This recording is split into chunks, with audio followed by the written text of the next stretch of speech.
Hello, hello, hello. Sorry, guys, I'm a little bit late today. I had a X Space where we had Rob with Demo on, and we discussed the recent changes that took place. Some of y'all might have been in there. I'm going to touch on that for sure. We're going to talk about what's going on with Demo. It was really good conversation. It was interesting. I'm going to tell you what my main takeaways are and why they're making these changes. And I think from a business perspective, it makes sense. But yeah, I'm also going to give you my thoughts on whether or not it's the right timing, and maybe what they could have done a little bit better to this point as far as communication goes. Oh man, but how's everybody doing? Make sure to like, share if you're on X, subscribe on YouTube, etc. Appreciate you guys. Appreciate you guys. Let's see here. I have a good quote today, by the way. We got a good quote. Every day is a chance to improve yourself, y'all. That is always the case. I always set aside, for me, it's like a lot of times reading. I set aside time every day to do some reading, to learn something new. Right now, I'm reading The Big Print, talking about how all these governments around the world have really gotten themselves into a unsustainable situation where they're going to have to keep printing money. And that's why no one's buying the long-term debt from governments around the world, because they realize, like, hey, this is not sustainable. Like they're going to continue printing money, which is going to lead to inflation, which is going to lead to higher rates in the future. And that is why gold and Bitcoin, I think, are a good way to go. Personally, not financial advice. All right, guys, I'm going to share a couple fun stories with you all to kick things off. And then we got some global news, to macroeconomics news, some big crypto news, and then, of course, the DePIN stuff. And we're going to dig into that call ahead with Demo earlier today, as well as the Messari report on Geodnet. And there's an interview that Mike Horton did as well. I'm going to touch on, and we're going to talk about how there's some new GeoPulse quests coming out. So that's very exciting for anyone out there that has a GeoPulse. Anyways, out there, I haven't been back in my normal studio for a while. So if you could comment, let me know if you can hear me okay. I just want to make sure everything's working the way it should be. So I need to close my Discord so it stops beeping at me. That's really annoying. There we go. There we go. So yeah, if you could comment, let me know if y'all can hear me okay. All right. All right. Check this out. This is a pretty cool deal. This is what's up, Justin? What's up, man? I saw you in the space earlier. Yeah, this is an interesting conversation. I'll put it that way. All right, check this out. Check this out.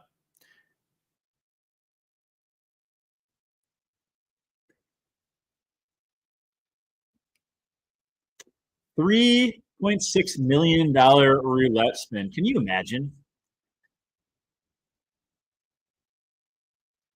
Could you imagine? I mean, unbelievable. I mean, the person that's videoing it is horrible. I don't know why they're videotaping the roof there, the ceiling, but dude, come on. Can you imagine? Fun fact, by the way, about roulette.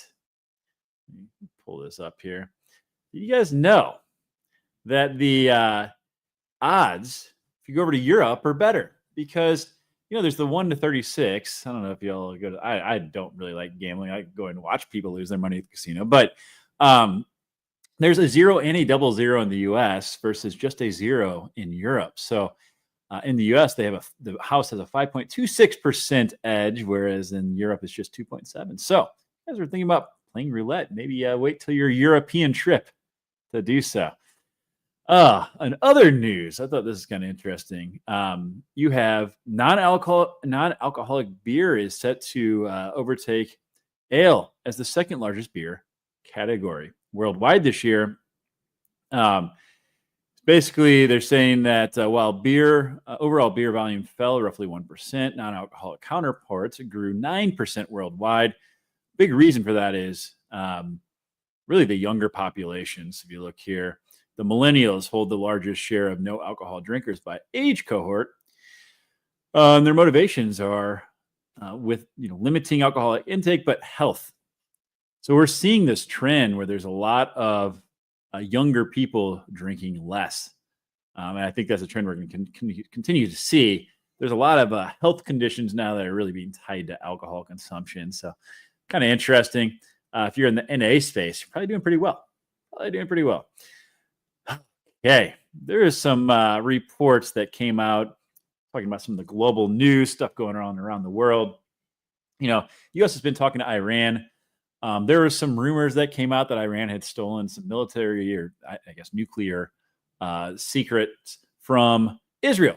And Israel has been talking openly about bombing Iran, and Trump basically came in and said, no, you can't do that. So this is starting to escalate quite a bit between Israel, Iran, and U.S. is getting in the mix. So see how that plays out. Oh, man. The other news, seemingly everyone keeps talking about how China and Russia are getting closer. There is some talk about how this is an older article. This actually resurfaced recently, so I just saw a report about this. So I pulled up an older one, but there is some talk about how China has been stealing military technology from Russia, and Russia is coming back and pointing the finger and saying the same thing. I bring this up along with this report that the U.S. is telling India not to work with BRICS countries because the BRICS Plus deal is kind of a big deal. You've got Brazil, Russia, India, China, South Africa, and a bunch of other countries now where they've been de-dollarizing. If you look, there's a lot of oil trade, especially between Russia and China, that they're doing in their own currencies now. And while I don't think it's a threat to the U.S. dollar, like immediately, there has been talk about them creating their own currency for BRICS Plus that's backed by gold and Bitcoin. So I think the U.S. is majorly posturing with India to make sure that they kind of step away from that situation because India did become the fourth largest economy in the world just 2 weeks ago, overtaking Japan. So they're going to be important moving forward. Population of 1.4 billion people. And a very, very young population, by the way. In India, it's like 70% of the population is under the age of 35. So pretty wild. It's very different from the population trends we're seeing in other countries around the world, where we certainly are seeing a declining population, which is a big problem, really. When you look at aging populations and having to support those with government programs like Social Security, for example, which is expected to run out within the next 10 years, by the way. When you don't have enough young people working and paying taxes into the system, well, it breaks. So they've got to do something there. One of the things being thrown around with Social Security, by the way, is that they remove the cap. Once you're at a certain income level, you only pay in so much throughout the year, and then you'll notice your paycheck will bump up because you paid the maximum amount in. So the birth rate declining is certainly a problem. And one way to address that, and I've talked about this before, is immigration, right? So making it easier for people to gain citizenship, to come in and work, certainly helps that situation. But again, I think most people are in agreement. We need to revamp the system because right now it's too difficult. It's not working the way it's set up today. AI also changes a lot of this, guys. Like we're seeing a lot of jobs. I think it's happening faster than people thought it would, where jobs are getting replaced. So there's going to be a need for jobs, but again, the aging population is a big problem. Actually, Trump came out. I didn't pull this up, but he's talking about for any children born between 2025 and 2029, setting them up automatically with $1,000 investment account. So another way to, I guess, push people to start having more children, but also fiscally responsible situation where, over time that should grow if it starts at, when they're born. So kind of interesting. All right, let's talk about the LA situation. Trump and Gavin Newsom, Karen Bass have gone back and forth quite a bit. Things have escalated between Trump and Gavin Newsom. And, depending on what you look at, on one end, they're going to say, hey, like Trump's, throwing authoritarian and bringing in National Guard when they're not supposed to be there. He's bringing in Marines as the newest reports. And and then on the other end, they're saying that there's no violence at all whatsoever. Just like most things, I think it's somewhere in the middle, guys. And that's generally what it is. Everyone has their agenda here. You see here, like, look at this. Trump, is putting National Guard out there. They're showing this, authoritarianism. Sorry, tongue twister there. And turning America into a fascist state. And then down here, they're like, well, what about this? Guys throwing rocks at cops. Of course, they're going to show whatever meets their narrative. Now, is there violence taking place? Yeah, there's some violence taking place. For example, like look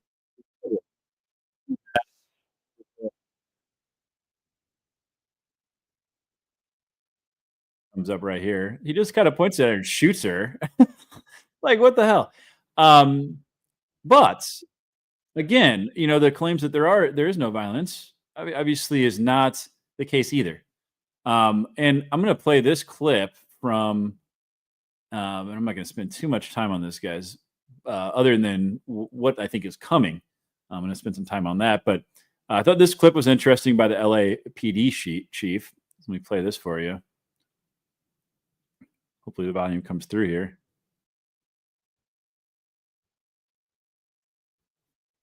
Is the volume coming through, y'all?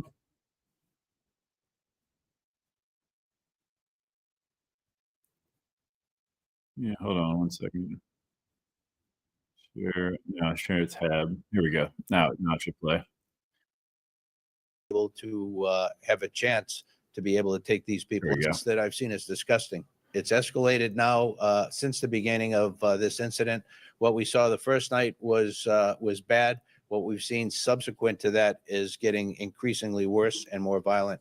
Tonight we had individuals out there shooting commercial grade fireworks at our officers. Again, this is the LAPD chief, so the police department out there. That can kill you. And we have adapted our tactics to be able to have a chance to be able to take these people into custody and to be able to hold them accountable. We are overwhelmed as far as the number of people out there engaged in this type of activity and the type of things that they're doing. What is your position on the National Guard being deployed? Do we need them here? We have tremendous capability here. To say that we would go to that right away, I'd say we wouldn't have been there yet. Looking at the violence tonight, I think we got to make a reassessment. This violence. Okay, so look, apparently at first they're like, no, we didn't need National Guard. Now the LAPD chief is coming out himself saying, yes, actually, we do need that help at this point. Guys, again, this is being majorly politicized. There's some people saying like the timing is really weird. Elon comes and talks about, Epstein, blah, blah, blah, and all of a sudden they have this distraction. Look, I don't know about all that. There's a lot of conspiracy theories out there, whatever. But, ICE went in there.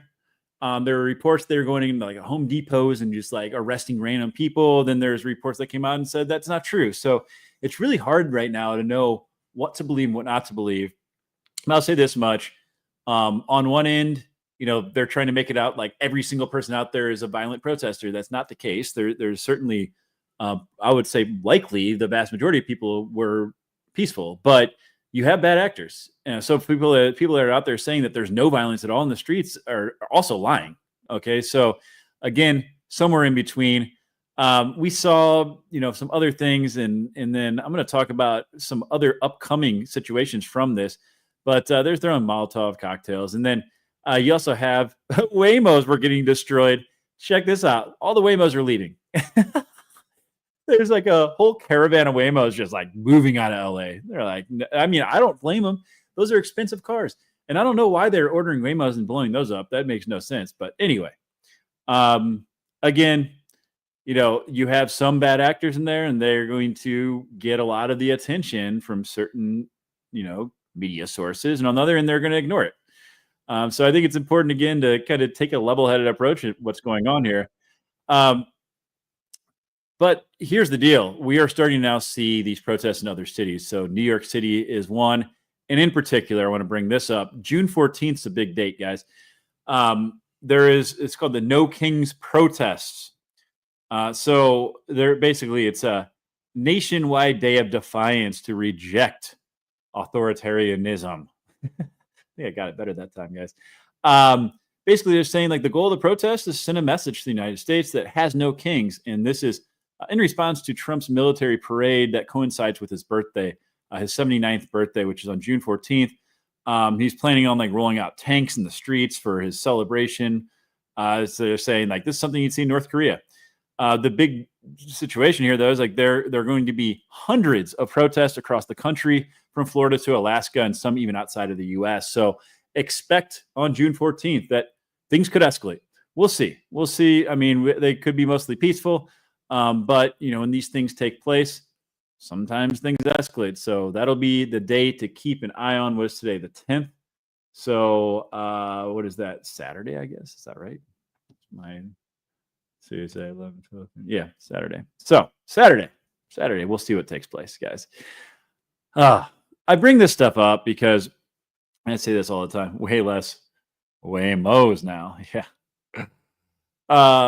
Anytime you have disruption around the world, right? You have stuff going on with, I talked about it the other day, Russia and Ukraine, escalations there, escalations between, China and a lot of countries right now. And then what you have going on with Israel and Iran, like when there's uncertainty in the markets, it's all connected, right? People tend to hold on to cash or move into safe haven assets. As we see things start, peace negotiations hopefully start with some of this stuff, we should see a positive reaction to markets. So same with the U.S. Like if we start seeing crazy stuff taking place all over the place, these protests escalate and we have National Guard all over the place. That's not probably going to be good for markets either. I know it seems like silly, but when there's uncertainty, that's when markets react. Okay. Markets do not like uncertainty. All right, let's pull up some macro stuff. Look, we've got all these reports about the Fed expected to cut rates next quarter. I tried to find this article. I couldn't find anything to corroborate these claims. So when you see this stuff on X, I would say take it all with a grain of salt. If we look at the actual betting markets, guys, like we look at June, there's a 98%, 97.35% chance of no change taking place. We look at July right now, there's an 87.5% chance of no change. September is the first real date, FOMC meeting where we could see a drop in rates at 59.5% of no change, meaning there's about 40% chance that there will be a rate cut. Now, could that change? Absolutely, guys. Like if we start seeing, and I'm going to talk a little bit about some of the negotiations and the trade talks with China, but if we start to see trade negotiations go well, we start to see some longer term deals struck, and with some certainty, I absolutely think that we could see rate cuts. Also, though, if things start to drop off, we start to see the markets really get hit and unemployment numbers start to get hit. Well, that's a thing that could force the Fed to act. And I've said this time and time again, if the Fed is faced with, the Fed has two main goals, right? I think this started really back in I think it was like the 70s, where they need to balance the job market.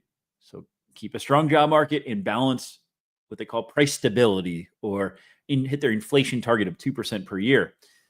Well, there's a chance they're going to be faced with choosing between one or the other. Okay. We could have the job market dropping off with inflation at the same time. And I think that they would choose the job market over dealing with inflation. That would be my thought, which would mean that they would lower rates, potentially start to push liquidity into the markets, to push the job market back up. Of course, that could lead to more inflation.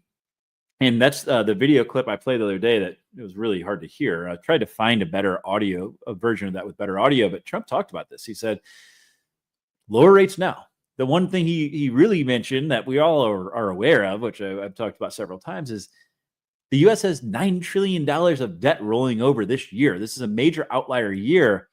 So that 10-year treasury rate, assuming we use 10-year terms to fund that debt, that's a big deal. guys, that's going to have a huge impact on the amount of interest we're paying on that debt.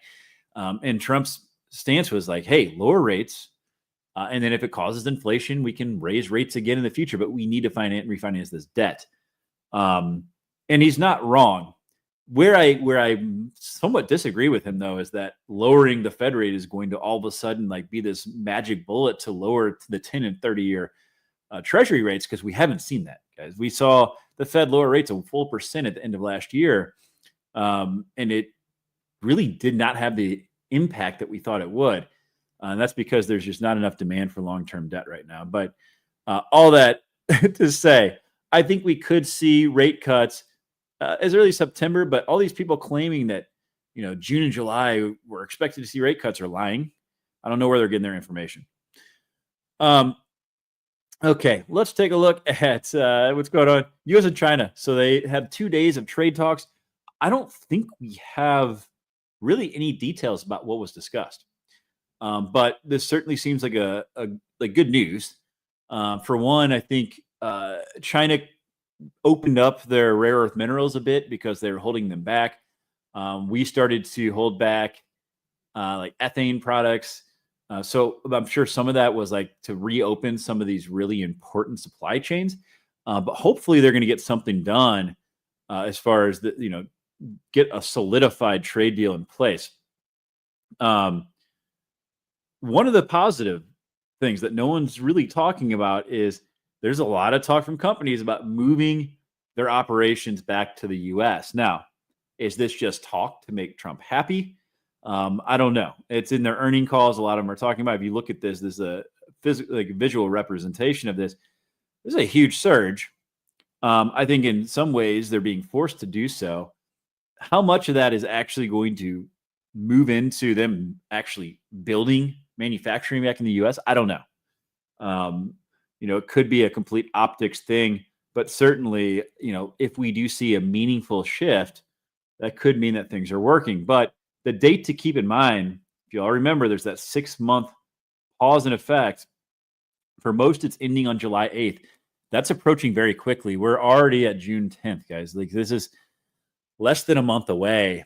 And you better believe if we don't start to see some trade deals struck, people are going to start getting a little squeamish. And I think we could see the market start to take a hit here in the next couple of weeks.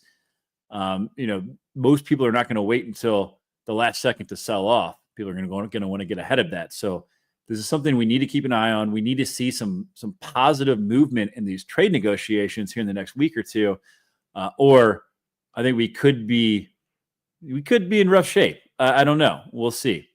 But certainly something to keep an eye on. This is a big date that's coming up for sure. So crazy how quickly that moved, because I remember it seems like it was not long ago that they announced the pause in the trade deal, or in the tariffs rather. Oh man. This is something I wanted to bring up mainly because you look at this chart here. The top 1% of earners now have more wealth than the entire middle class. Isn't that freaking sad? That is sad. You see that CEO pay raised 10% last year, up 9.7%, while the average median employee only went up 1.7%. So there's a huge disparity between executive pay, particularly in the U.S., and the average, employee. This is something I thought was interesting, though. It actually peaked back in 2000. Year 2000, it was 398 times your average worker's salary. It's still at 192 times. You look back in 1989, it was 45 to 1. In 1965, 15 to 1. And I think this is really, what we're seeing, right? Where the top wealth is really accumulating so much wealth. And we're seeing that disparity get larger and larger. And a lot of that, you have to think, we printed so much money during COVID. And, a lot of that, while, $1,000, $2,000 fell in the hands of the average person, they went out and spent that money, and it all really just went to the top. And you had so many new billionaires made. And I think, the problem with our debt situation, our national debt situation, is, you have one end that just wants to cut spending, and you have the other end that, would like to raise taxes on the rich. And I think that unfortunately it's going to have to be both. mean, we're in this situation now where we have so much interest alone on top of all the entitlement programs that like you have to tax the wealthy more. Okay. But you also have to cut spending. I don't think it's a either or at this point. And one of the big problems really is that once you get to a certain level of wealth and you have enough assets, you can just borrow against them and access capital against your assets. So they never have to sell off their assets, which they avoid a taxable event by doing that. That's something that they're going to have to look at in some way, shape, or form. I don't know how they're going to do it, but if we want to get out of this national debt situation, we've got to both cut spending and raise revenue for the government. And I just don't know that there's any politician that's going to do it because it's so unpopular. Oh, anyway, that's enough of my TED talk on that. I'll stop ranting. Let's get to some crypto news, guys. Check a look at this. I thought this is a cool representation. This is talking about how BlackRock's Bitcoin ETF has seen so much more volume than the other ETFs they've launched. I mean, it's like not even close. I mean, that is absolutely mind-blowing. If we look at the price of Bitcoin, we're sitting at $109,449. Ooh. Since I started, we're up like $1,000. Guys, we got over 110. We were like trying to touch that all-time high yesterday. We kept bouncing and kept getting rejected there. Well, the yellow line is the M2 money supply. You guys have probably seen this a lot all over X, but if this holds true, if this correlation holds, I mean, we're looking at 160, 170,000. We'll see at some point that correlation is going to break. And I do want to point this out. Like in the past, it did break. So it's bound to happen at some point. It's just a question of when. Let's hope that correlation holds for a while. Of course, the M2 money supply, by the way, is liquidity in the global markets. And the whole thought here, and there's an offset here of 72 days. The whole thought is that as all these countries pour liquidity into the markets, it takes 72 days roughly for that to find its way into investments in Bitcoin, for example. So it is liquidity driven, and it makes sense. As more money is in circulation, well, Bitcoin has a fixed supply, so it should appreciate against people printing money, right? These people want Bitcoin upside without holding Bitcoin. That's a valid point, man. And that is the big thing. Is like, I'll be honest, I do hold a 2x leveraged Bitcoin fund because I had a rollover from one of my, prior 401ks that I moved into an IRA. And I was like, fuck, I mean, I might as well get some exposure to Bitcoin. I pushed it in there back in August when we had that flash crash from the Japan carry trade unwinding. And shit's up like, let me think, like almost a 3x on that 2x leverage funds. And it pays monthly cash dividends, by the way. It's BitX is the ticker. But it is kind of weird, that people are by choice, instead of just buying Bitcoin, they're buying the ETFs. I think you have a lot of old money that maybe they don't want to have to learn how to self-custody, and they just want to get exposure to it. And they're telling their advisor, and a lot of these advisors probably have no clue, but they want to get exposure, for their clients. They don't want their clients to go elsewhere. So that's probably a big part of that. The good news there is that I think a lot of these older money that's, maybe pushing 0.5%, 1% of their portfolio into Bitcoin, those are likely long-term holders. I don't think you're going to see a lot of them, trading on leverage like we've seen in past market cycles. That leverage trading is where we see a lot of, the waterfall events, right? Where people start getting liquidated, and it's like you see these huge swings. I think we'll see more price stability over time, and more long-term holders, frankly. So, but I agree with you. I personally self-custody most of my Bitcoin, but I do own some, and that's why. Oh, let's see here. Oh man, yes, Peter Schiff. This is kind of interesting. This guy, he got burned in one of these comments, and there's one right here. I'm going to point this out. Things got a little weird with Peter recently. I don't know if you guys saw this. As y'all probably know, Peter Schiff's a big gold fan, gold maxi, and I always respond to him sometimes. I shouldn't give him any more engagement, but I'm like, dude, it doesn't have to be gold or Bitcoin. Like, me both. It's like crazy. I likened it to like the Jordan versus LeBron debate. Like, they can both be great players. They can be 1 and 2. But people get so stuck on one versus the other. And Peter's one of those people. He hates gold. And he's like, Bitcoin's back above 110K. What's up with that? And they say, will you stop tweeting about Bitcoin once it's older than 18? You have this person say, it's 16 years old. Not surprising to see you show interest. So what's that all about? Guys, this is like really messed up. But for some reason, Peter Schiff decided to tweet this out the other day. He's like, I'm not saying it wasn't a crime. I'm just saying it's not pedophilia. When I was in college, I had sex with underage girls. That doesn't make me a pedophile. Like, bro, what? Like, why? And like, keep that to yourself. That's just weird, dude. Like, what is wrong with you? So that's why he's getting burned on these comments. But is that not super weird? And like, I don't know, man. It gives me the ick, bro. He already did anyway. Peter Schiff gave me the ick about his like love for gold. But like, dude, there's something wrong with you, man. All right, let's go. Let's get into the bubble charts, guys. Sounds a little shifty. Yes, it does. It does sound shifty, man. Oh Lord, yeah, that guy. He's something. Looking at the daily, look at all the market's pumping, guys. It is pumping. I think we're starting to see things set up. We're starting to see money flow into alts, the large caps in particular. This is pretty crazy. Uniswap up 25% today. What's that? Does anybody know what's causing that? That's a huge move.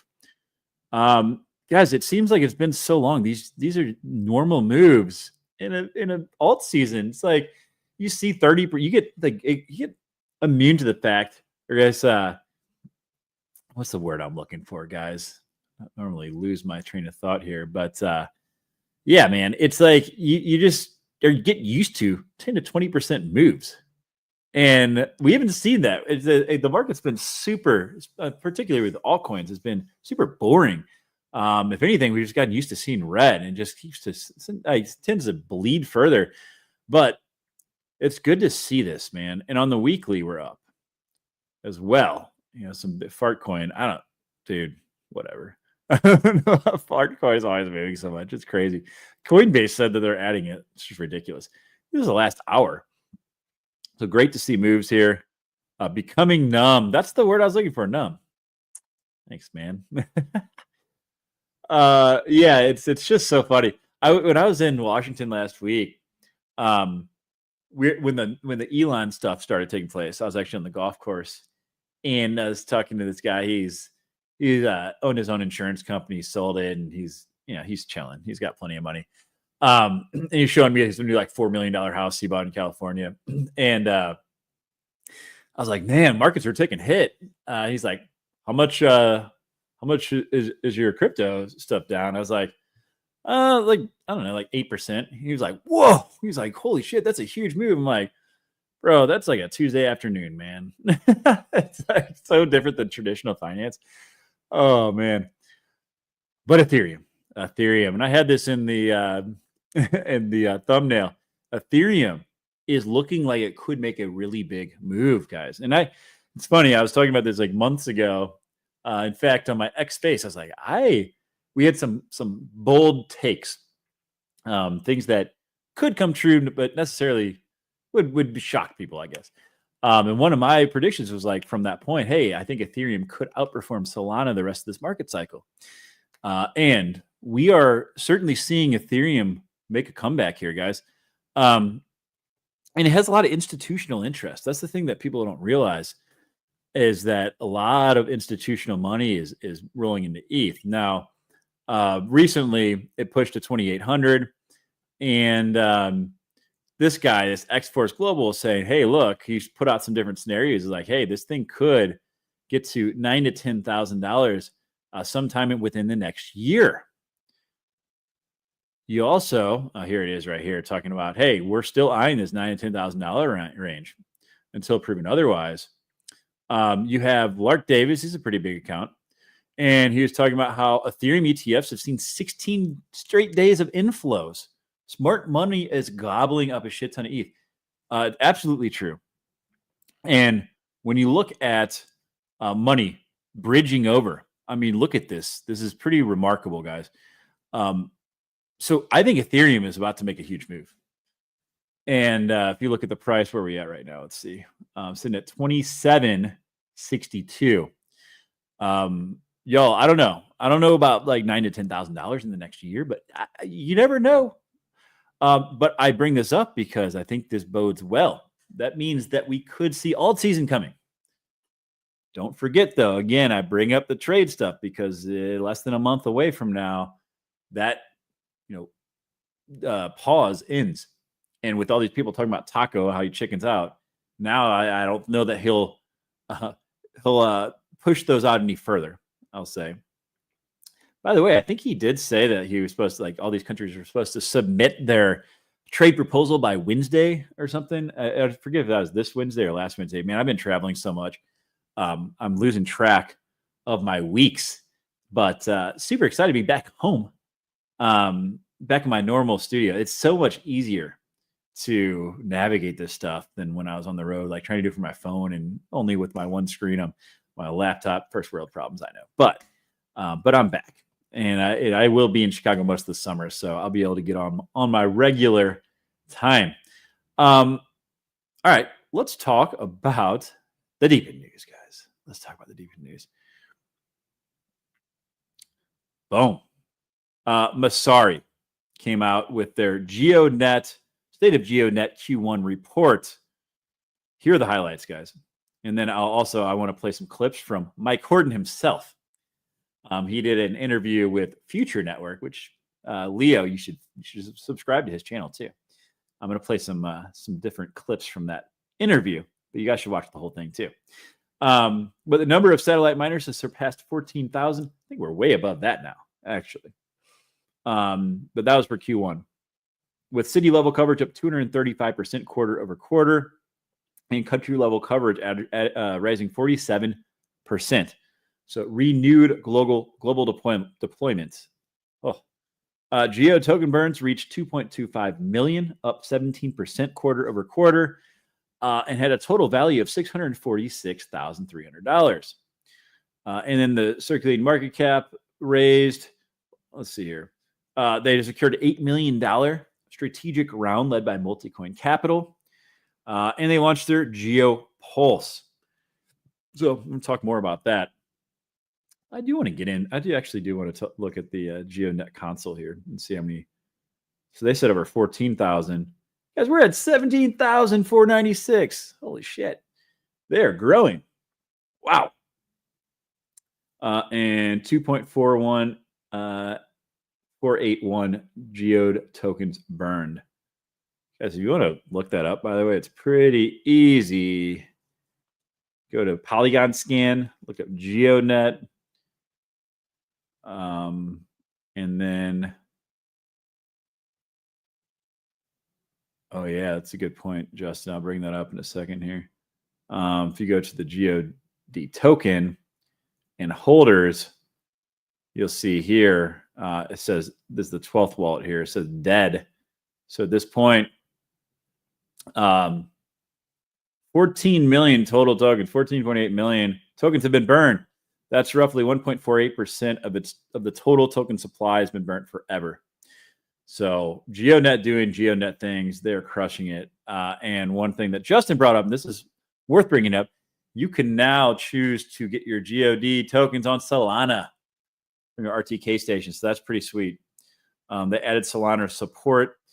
I did discuss that on my interview with Mike Horton recently, and that's going to open up a lot of liquidity for Geonet. Where is Geonet's price at right now? It's been on a little bit of a run over the last day or so, but this is my top holding of all my DePIN projects, guys. Wish I had more, but I just feel like it's criminally undervalued, in my opinion. It's held up pretty well though, compared to other DePIN projects. Like, this is actually a pretty healthy chart overall, but it did get up to over 36 cents. So it's down, not quite down 50%, but compared to a lot of other DePIN projects, it has held up really well. And I think this is something we can look towards because with revenue coming through, with token burns taking place, I think this is kind of what we can expect to see in the future with DePIN projects as far as decoupling from the broader market.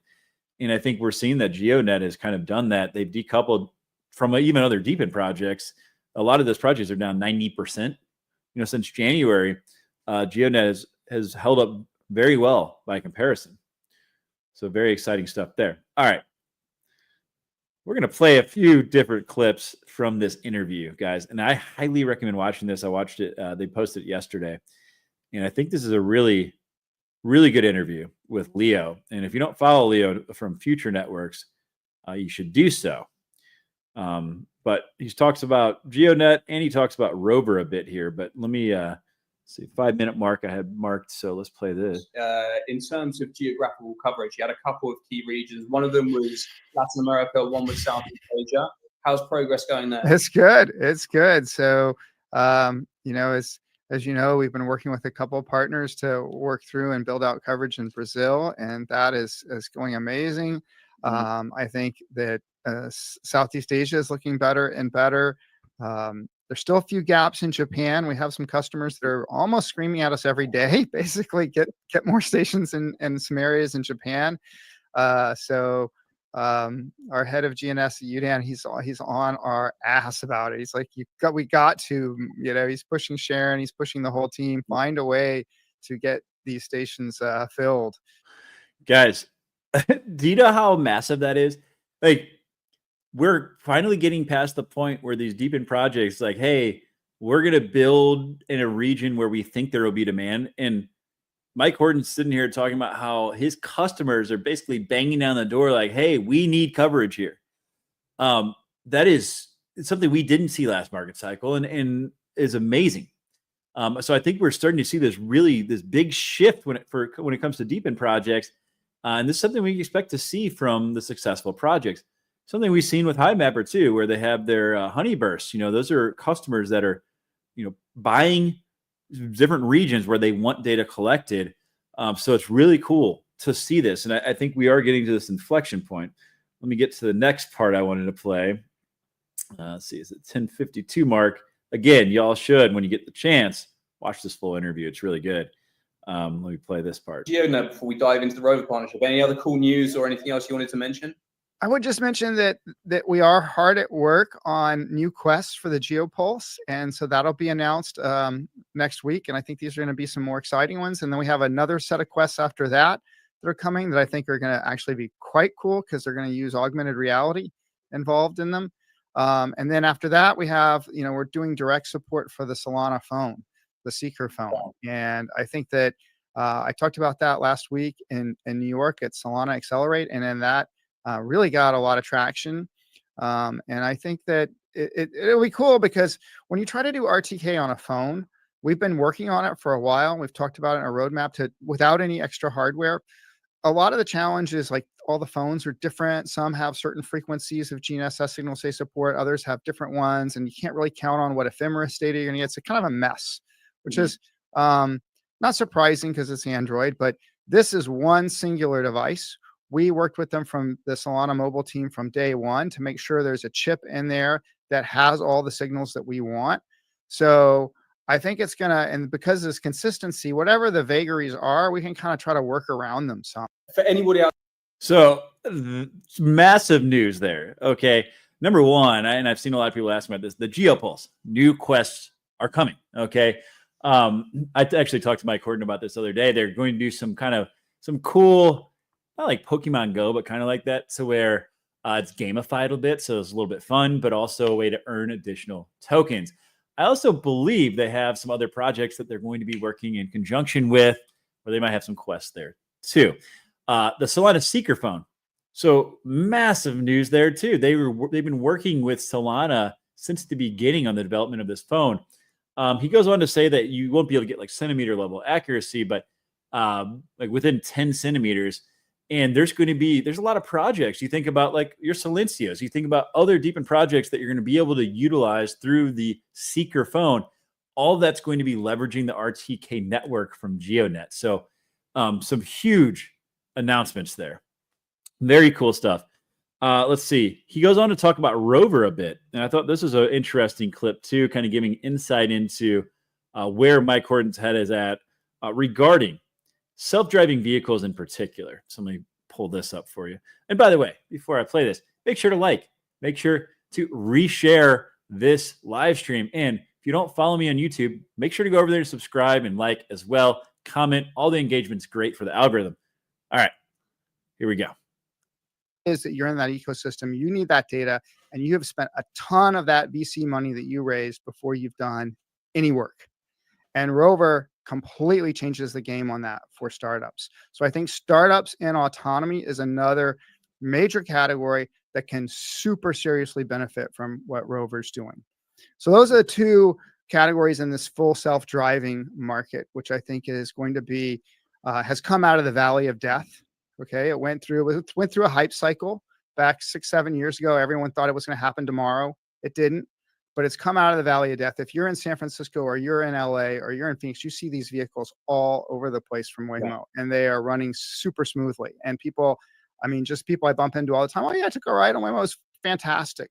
So the code has been cracked. It's going to happen. Tesla's made amazing progress in the field as well. It's going to go big, and automotive is I don't want to use any obscenities because it'll get censored on the YouTube, but it is a massive, massive, massive market that can be completely revolutionized by this tech stack. Boom. Huge. Talking about Waymo, as long as they're not in LA, right? No, self-driving vehicles are coming.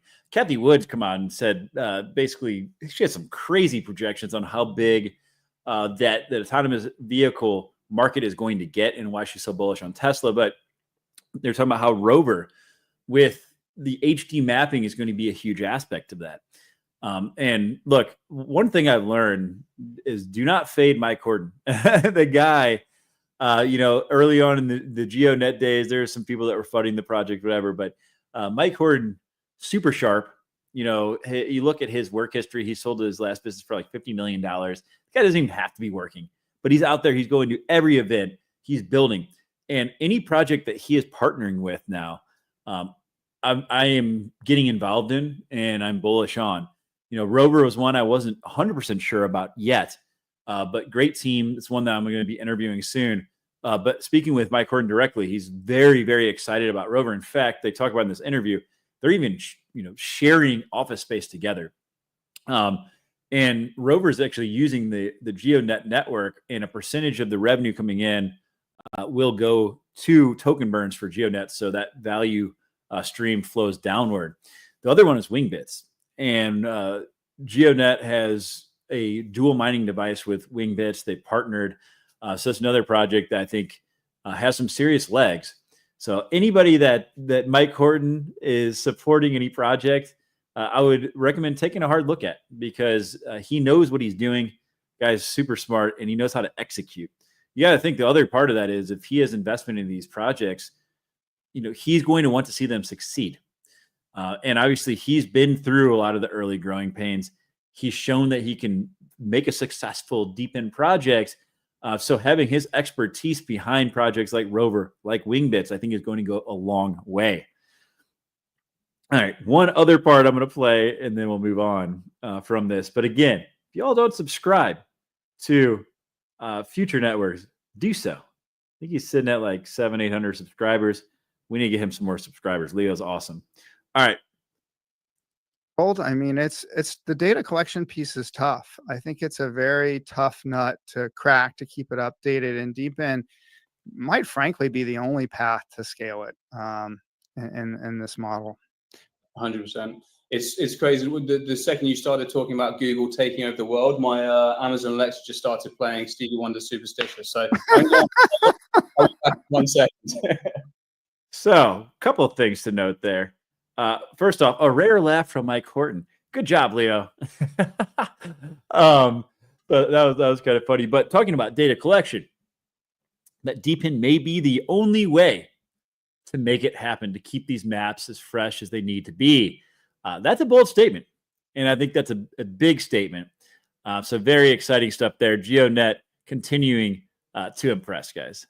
And if you don't, again, if you haven't looked at Rover, haven't looked at Wingbits, I recommend doing so, and keep close eyes on what Mike Horton's talking about, because he's involved in a lot of these early conversations with these different projects. So anything he's getting involved in is something that I am personally seriously taking a look at. In other news, I posted my 375 AI full interview this morning. So if you get a chance, go ahead and watch that. I embedded it both into X and I have it on my YouTube channel. So make sure to get over there and watch. Harry, the guy's background is super impressive. He was the CEO of Linksys for 2 years. Guy's like in his late 30s. So he was a super young CEO, especially for a company like that. He was Forbes 30 under 30. Essentially, they're setting up data collection. They've got a deal set up with Outfront Media. They own like 50,000 billboards across the country. So in high traffic area, they're setting up these camera systems, high-end camera systems that have NVIDIA chips that are able to process data at the edge and make that data actionable. And that data is very valuable. This is a staggering fact. So 80% roughly of commerce is still done offline. So they've done a really good job of tracking people's spending habits from online purchases, but there's still a huge blind spot. And this is something that they're going to be picking up on with their project. So highly recommend watching that interview. I have bookmarks in there in case you want to navigate around it. But 375 AI, they're doing their token launch sometime in Q3. But you can start to earn today if you download their 375 Go app, which is free to utilize. But we go through all the details in that interview. So whenever you get a chance, highly recommend checking that out. I think that it's going to be one of the most promising projects with unbelievable leadership. Okay, let's talk about Demo, guys. If you get a chance, Rob came on my space this morning, co-founder Rob Solomon, and spoke about the changes that they're making. So let's talk through this a little bit. I'll give you my thoughts.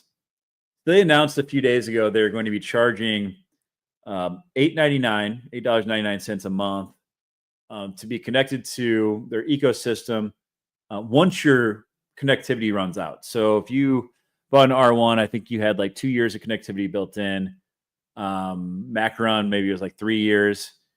And the old flagship model, the AutoPi, which I have a lot of, 2 years baked in. Once that 2 years is up, then you have to opt in with a credit card to start paying $8.99.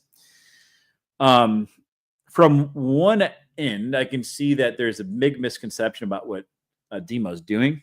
Actually, let me pull up their Dune analytics so I can kind of talk through this a little bit better.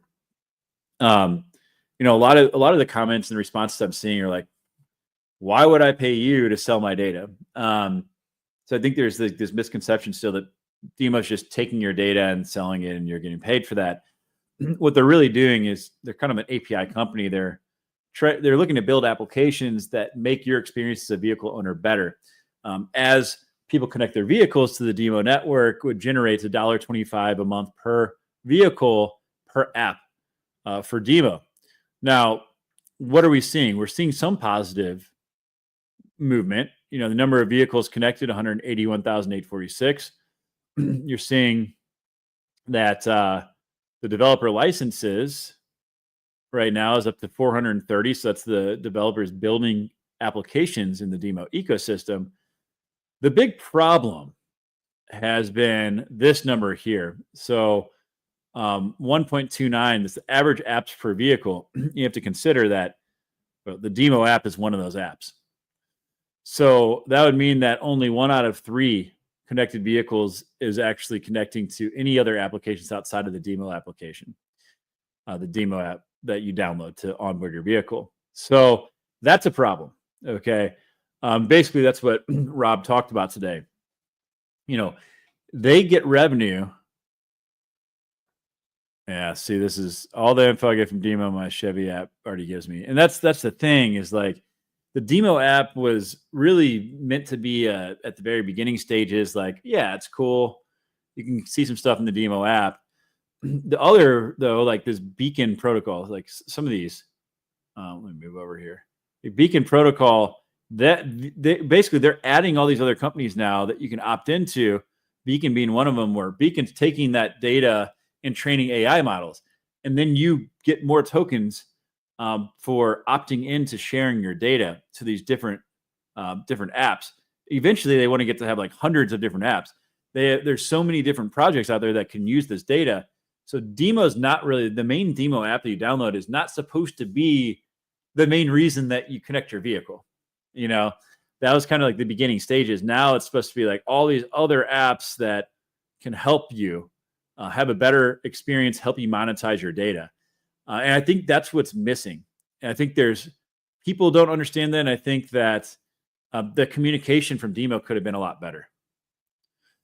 And that's the main deal here. And that's when I come back up here, guys, this is the big problem. And this is what they're trying to address.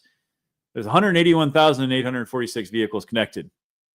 Sounds like a great situation, unless only 1 out of 3 of those is connecting to apps. Because if all they're doing is connecting to the Demo app to mine tokens, that's not bringing revenue to the ecosystem. In fact, it's actually draining money from Demo, because Demo to this point has been paying the cost of the connectivity. So, let's see, like 2/3 of these vehicles, call it 120,000, have really just been draining on their cash flow and not providing any value. And that is the problem. And that's what they're addressing with this. And my feedback was like, well, why don't you use this as an opportunity to drive the behavior you want? You want people to connect to apps. So how about you incentivize them? If they connect their vehicle to opt into apps, you bring down that subscription cost. Their token rewards can offset that. And it sounds like to me, he's like, well, yeah, we do want to do that, but it's not something they're looking to incorporate immediately. And this is where I'm at with it. I think that August is when the subscription is supposed to start. I think they're going to have a mass exodus of people that are not willing to pay $8.99 a month, because even if there is the value there in the ecosystem, they don't know about it. Right. So that's the big problem. And I asked Rob about that. He's like, well, to be frank, like if they're not connecting any apps and using it, they don't see value. They're not bringing revenue into the ecosystem. They're just draining cash from us anyway. So I get it from that standpoint. I think they're bleeding like, he said millions of dollars. I don't know if that's per month or if that's, on an annual basis, but they're spending a lot of money on connectivity. So I get it, but I'm like, but how much of that onus is on you guys versus the DePIN mindset? Because the DePIN mindset is like, hey, I want to plug this hardware and I want to get an ROI based on token rewards. They're trying to change it to, hey, like use this product. It's valuable. It brings value to you. And yeah, the tokens are great, but we have a product that we want you to use. Well, in my opinion, this is my main point to Rob was, well, you have to realize come August, the people that, well, what did Joe say? That's a big no-no, providing constructive criticism. He was very receptive on the space this morning with me. And they have an AMA tomorrow morning too that you guys should hop in if you want to pose questions to them. But my main takeaway to Rob was like, listen, if people are paying $8.99 a month, you need to figure out why there's this gap, because the Demo team's saying the value's there. The responses I'm seeing on X and in Discord is that, and we see it right here, right? All the info they give me is my Chevy app already gives me. So there's this miss between the perceived value by the community and what you guys are saying the value is. And if the community doesn't think there's $9 worth of value a month or more, they're going to opt out. And I told Rob, I was like, listen, it's kind of on you guys. Like, I'm happy to help you guys. Like, I have a platform. I don't have a massive following, but I am happy to help because I want to see the project succeed. But you guys need to bring value. You know, and I'm in a situation, I have like over 200 vehicles in my fleet. You know, do I want to spend $2,000 a month to have my vehicles connected? Not really. I don't. And, you know, so if there's a way that they can say, hey, look, if you opt into these different apps to share your data, and that takes care of your subscription cost, and you earn some tokens on top, and as more apps come online, you know, you connect to more, you get more token rewards. That's fantastic. But, and this is a good point too from Bob. How many people in the crypto community actually bought it as a tool for vehicle metrics? I think very few, and that's just right. That is right. But that's a problem too. You know, if you're trying to do what Demo's doing, which is build a useful product, and the revenue generation from that comes based on usage of that product, the DePIN mindset's not going to align with that. Your standard DePIN mindset. Maybe the DePIN mindset needs to shift, but most people are looking at, okay, I'm going to buy this hardware, and I'm looking for an ROI. Especially, I mean, like let's be real. I mean, I added 200 plus vehicles to my fleet. Like, yeah, that's you know, I was looking at ROI too, which fortunately, you know, I got connected pretty early on, so I made good tokens. But for me, like, to pay an ongoing fee of roughly $2,000 a month, that's a tough pill to swallow, guys. And I think they need to do some type of a hybrid approach, allowing you to either use Demo tokens, bring down that subscription cost by logging into more apps. I don't know what it is, but I will say this much: this number of connected vehicles, it's becoming more and more clear that this number doesn't really matter so much as the number of apps per vehicle connected. This is the number that matters. This is what drives revenue. Again, for every app that a vehicle is connected to, it drives $1.25 in revenue per month into the protocol. So if we move that up to 3 all of a sudden, you know, so number one, the first app being the Demo app, and then you have 2 additional apps, and they're going to keep adding over here. You know, it's more and more apps. You know, all of a sudden, you know, you're talking about, do some quick math, $1.25 times 181, 846 times 2. You know, you're talking about $454,000 in revenue a month. With the vehicles on there already today, if you just get each vehicle owner to log into 2 apps each car. So I don't know, man. It's a little concerning if they just move forward with this, because I think they're going to have a huge drop off. I think it would be a lot smarter to be like, hey, starting August, you need to be logged into at least 3 apps, whatever it is. Or you have to start paying for the subscription. But if you do log into 3 apps, then your subscription is down, or maybe a part of your baseline issuance will go to your subscription. I just don't think a lot of people are going to like pull out their credit card and be like, oh yeah, let me pay more to Demo right now. I just don't see it.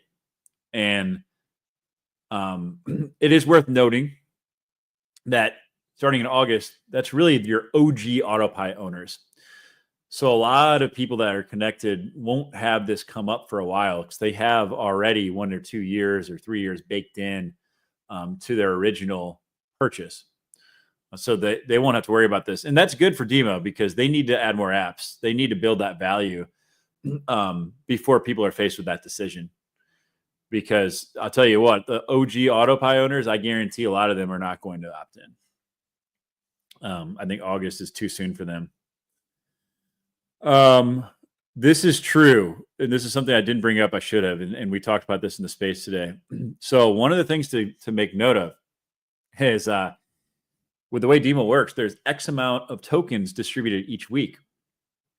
So as more vehicles have been added, that means that the pie is being split up more. So people are getting less and less tokens. But all of a sudden, a lot of people drop out. All of a sudden, you're going to see, if you stay connected, you see your token rewards increase pretty drastically, potentially, depending on how big the drop off is. So that's something to take into consideration for sure. But I think they need to do a better job. I mean, you look at all these apps that are available on here. I mean, for people that are in demo right now, how many of these do you even know about? Do you even know what these are? Most of them. And I think that's on demo. And I would say that's my biggest constructive criticism right now is like, you guys are building, you're adding a bunch of different applications, but no one knows about it. You know, if no one knows to go in and log into these things and what the benefit of them is, then, you know, what the fuck are we doing here? So, pardon my French. But it'll be interesting to see what happens in the AMA tomorrow. And I don't know. There's also talks, if you have a lot of vehicles, about a multi-car discount potentially. We'll see, man. We'll see. But definitely something to keep an eye on, and a little bit disappointing. But I get it. I mean, they're probably bleeding cash. And a lot of the vehicles connected are not connecting to apps, and they're actually just a drain on the system. But I don't know that introducing a subscription fee and saying, hey, whatever, if you disconnect, who cares?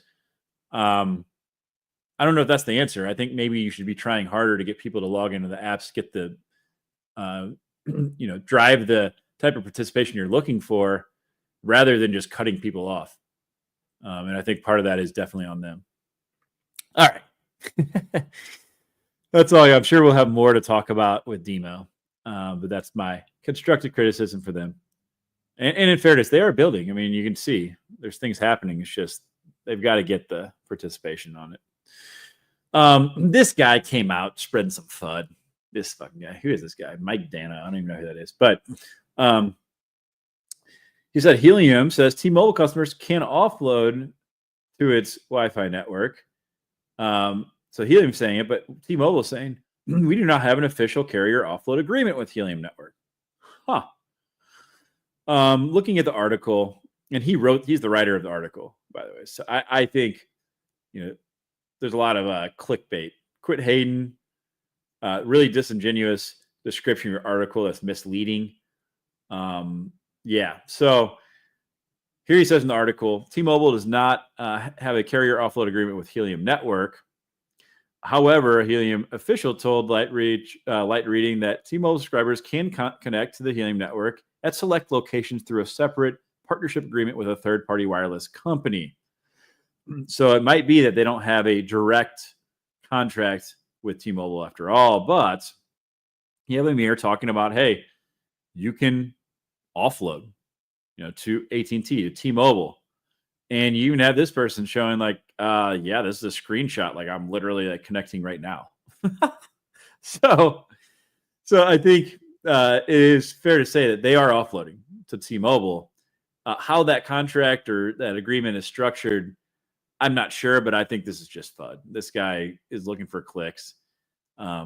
We saw a lot of this on, in regards to Helium in the last market cycle. People wanted to tear them down. Whatever. You people. Let's see what Helium's sitting at right now. Guys, I think Helium's gonna be a big winner when the market comes back. Sitting at 112, number 112 project. Should be way higher than that. What's going on? What's going on with that? God, I missed those days. These were fun, weren't they? Whew. Sitting at 299. Guys, I think Helium, all the metrics are lining up. Over 1 million connected devices on a daily basis now. I think we're going to see the media start to pick up Helium a bit. And I think that, we are due for DePIN to have a major comeback. It's just a question of when, man. Like the macro stuff is a little scary still. The trade stuff still hanging out there. We've got a lot of tensions globally, a lot of stuff underlying in the economy that's kind of been breaking. So the question is like, can the economy hold on long enough? Because I think the rest of this year could be pretty good. But we need the economy to cooperate for it to happen. So we got to keep a close eye on all of that. Oh man. Well, that's what I got for you guys today. So hopefully y'all enjoyed the stream. I'm going to be on regularly again. I'm excited to be back in town. I've got a lot of stuff coming up, man. I've got a call with, let's see, Weather XM tomorrow. I'm looking to get Flux on. Who else do I have a call with? I've got several calls tomorrow. Meeting with your friend Andy. He's got a big YouTube channel. We did an interview with him on DePIN when I was in Vegas, so that should be posted soon. So pretty exciting stuff coming up. And if you guys have any projects you want me to cover, make sure to put them in the comments. I know there are some new projects people have been posting, but let me know, because I'm always looking for new projects to cover. Just because you post it doesn't mean I will cover it. You know, sometimes I'll do my due diligence, and you know, I am pretty selective. Good, you're back, and no construction noise. Yeah, man. Let's knock on wood. I gotta find some wood, but hopefully they're done. That was so annoying. You missed the helium mobile part. Well, Joe, the good news. Yeah, I'll give you a shout. The good news is that these are all recorded, so you guys go back and watch. With that said, make sure to like, make sure to share if you're on X, make sure to subscribe if you're on YouTube. Appreciate you all, and I will be back again tomorrow. Peace.